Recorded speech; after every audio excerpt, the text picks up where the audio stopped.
Setelah 8 kali melakukan aksinya, komplotan begal yang dilakukan oleh para oknum pelajar di daerah Tanjung Batu Ogan Ilir berhasil diamankan oleh petugas Reskrim Polsek Tanjung Batu.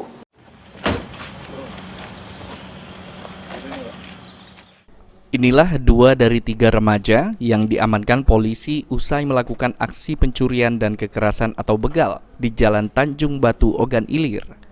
Dalam aksinya, kedua tersangka telah menghadang korban yang sedang membawa motornya dengan santai, lalu menodongkan dan menusukkan sajam ke korban, sehingga membuat korban menyerahkan motor miliknya tersebut. Komplotan yang masih berstatus pelajar ini telah beraksi sebanyak 8 kali, di mana 2 diantaranya menusuk korban hingga alami luka-luka. Dalam aksinya, dari pemeriksaan polisi, para tersangka telah berhasil membawa lari motor, HP, dan uang milik korban. Data-data yang kita miliki, yang anak-anak yang pernah bermasalah di kita tunjukkan foto-foto, didapatlah diduga pelaku. Pertama, nama FR, kemudian kita lakukan penangkapan.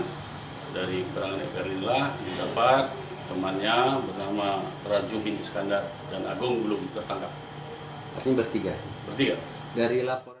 Kini 2 tersangka yang telah ditangkap telah dijebloskan dalam sel tahanan Polsek Tanjung Batu dan 1 tersangka lagi masih dalam pengejaran polisi dan dihimbau untuk menyerahkan diri. Ahmad Romawi, PAL TV.